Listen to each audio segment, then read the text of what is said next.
আজকে হলো উদাহরণ 2 সপ্তম অধ্যায়। ঠিক আছে, ক খ কালকে করছিলাম, আজকে হলো ছোট গ।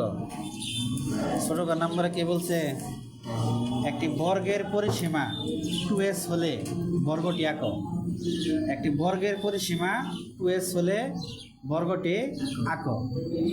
একটা বর্গের পরিসীমা 2s হলে বর্গটি আঁকো। 2s দ্বারা কি বুঝাইছে? 2s দ্বারা কি বুঝাইছে? 2s দ্বারা বুঝাইছে s এর দ্বিগুণ। কথা কি বুঝতে পারছা? 2s দ্বারা কি বুঝাইছে? s এর দ্বিগুণ। একটি বর্গের পরিসীমা, পরিসীমা মানে কি? একটা বর্গের যে কটা বাহু থাকে, একটা বর্গের কটা বাহু থাকে? 4টা বাহু থাকে। তার মানে একটা বর্গের 4টা বাহুর পরিসীমা 2s, মানে s এর 2টা গুণ করতে হবে। s এর মান কত? 6। তাহলে 2s, তাহলে s রে যদি 2টা গুণ করো, 6 রে যদি 2টা গুণ করো, গুণফল কত হবে? 12। তার মানে একটি বর্গের পরিসীমা হবে কত? 12। কথা কি বুঝতে পারছো? এই 12 বর্গের পরিসীমা 12। তার মানে 4টা বাহুর যোগফল কত? 4টা বাহুর যোগফল কত? 12। খেয়াল করছো কি আমার কথা? দেওয়া হয়েছে 2s মানেই s এর দ্বিগুণ। s মানে কত? 6। তাহলে আমাদের 2s মানে 12 সেন্টিমিটার। এখন আমরা 12 সেন্টিমিটার পরিসীমা দিয়ে আমরা একটা কি আট করবো? একটা বর্গ আট করবো। কথা বুঝতে পারছো? তাহলে আমরা শুরুতেই স্কেল দিয়া 12 সেন্টিমিটার অঙ্কন করব। কয় সেন্টিমিটার? 12 সেন্টিমিটার। খেয়াল করবা, 12 সেন্টিমিটার দাও। এই যে সেন্টিমিটার, এই যে এইখান থেকে শুরু করবা, একবারে 12 এই যে পর্যন্ত দেখো। এই যে 12 সেন্টিমিটার, একবারে 12। দেখছো কি? এই যে 12 সেন্টিমিটার নিচে, এটা হলো 2s। 2s মানে কত? 12 সেন্টিমিটার। আমরা কই থেকে 12 পাইছি? কারণ s এর দ্বিগুণ মানেই 12 সেন্টিমিটার। কথা বুঝতে পারছো? এখন আমরা নিচে যে কোনো মাপ দিয়া একটা মোটামুটি মানের একটা রেখা আট করবো। বুঝছি? করার পরে যে কাজটা করবা তোমরা, এই 12 সেন্টিমিটার আট করছো না, এর তুমি সমান 4টা ভাগে ভাগ করবা। কথা কিন্তু বুঝবা মনোযোগ দিয়া। সমান কয় ভাগ করবা? 4 ভাগে। বলো তো, 12-রে 4 ভাগ করলে প্রত্যেক ভাগে কত করে পড়ে? 3 সেন্টিমিটার করে। তাই পড়ে না? প্রত্যেক ভাগে কত সেন্টিমিটার করে পড়ে? 3 সেন্টিমিটার করে। খেয়াল করবা কিন্তু মনোযোগ দিয়া।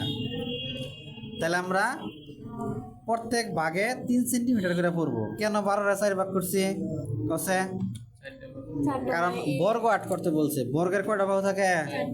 4টা বাহু থাকে। 4টা বাহু মিলে যদি 12 হয়, মনোযোগ দিয়ে বুঝবা, 4টা বাহু মিলে যদি 12 হয়, তাহলে একটা বাহু কত পরে? 3 পরে। তাহলে এই জন্য আমরা 3 সেন্টিমিটার করে কি করবো? আমরা চিহ্নিত করবো। এই যে 3, দেখছো কি? আমরা 3 সেন্টিমিটার করে চিহ্নিত করবো। খেয়াল করবা মনোযোগ দিয়া। এটা তুমি স্কেল দা মাইবা চিহ্ন করবা। এই দেখো 3, এই দেখেন 3 সেন্টিমিটার। আবার আরো 3 যদি তুমি মাপ দাও, তাহলে এখানে পড়বো। আরো 3 যদি মাপ, তাহলে এখানে পড়বো। আরো 3 যদি মাপ, তাহলে হয়ে যাবে মাথায়। ঠিক আছে? তার মানে 3 3 3 3, 4 3 কত হয়? 12। বুঝতে পারছো? এখন আমরা এই বিন্দুতে আমরা এইটার নাম দেব এ এক্স। কি দেব? এক্স। এই এক্স এর এ বিন্দুতে, এক্স এর এ বিন্দুতে আমরা একটা লম্ব আট করব। লম্ব আট করার নিয়ম কি? লম্ব আট করার নিয়ম হইল, তুমি যে কোনো মাপের, বুঝছো কিন্তু কথাটা, এটা হয় যে তাকাও, খেয়াল করো, যে কোনো মাপের তুমি এখানে একটা বৃত্তচাপ নিবা। বুঝছো কি?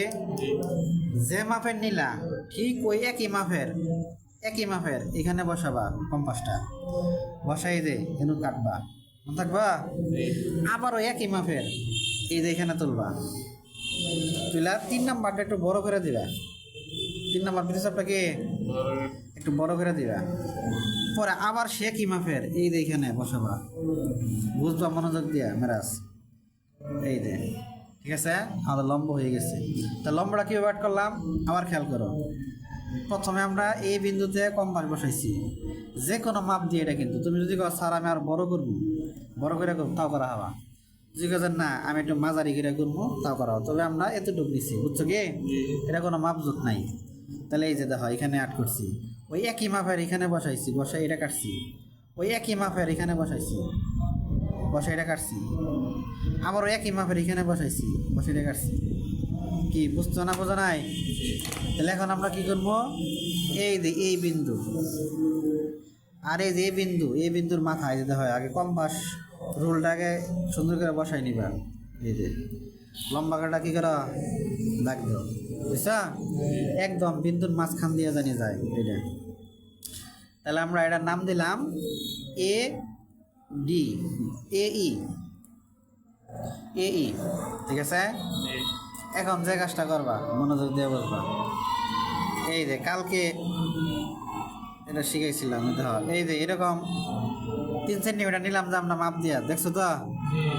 ওই 3-এর মাপ দিয়া এতে বসাবা, এতে এতে বসা এই পাশেটা কাটবা, উপরেও কাটবা। বুঝছো না, বোঝো নাই? মানে এই পাশেও কাটবা, এই পাশেও কাটবা। আবার এই বিন্দুতে যে জায়গায় তুমি কাটলা ওইখানে আর বসাবা, বসায় এই পাশেটা বৃত্তচাপ নিবা। ঠিক ওই একই মাপের কিন্তু দেখো কম্পাস জানি আবার ছোটো বড় হয় না, অনেক সময় মনের অজান্তে কম্পাস ছোটো বড় হয়ে যায়। দেখো এইখানে কাটবা, ঠিক আছে কি? বুঝছো না, বোঝো নাই? কম্পাস জানি একটু ছোটো বড় না হয়। তাহলে এখন এই যে দেখো এই যে এই বিন্দু আর এই যে নিচে এই যে এই বিন্দু আমরা যোগ করে দেব, ঠিক আছে? এরপরে আবার দেখো এই যে এই বিন্দু আর এই যে এই বিন্দু আমরা কি করবো, যোগ করে দেব। নাম দেওয়া দাও এ, এর নাম দাও কি বি, এর নাম দাও কি সি, এর নাম দাও কি ডি। তাহলে এ বি সি ডি একটি বর্গ হয়ে গেছে আমার অঙ্কন।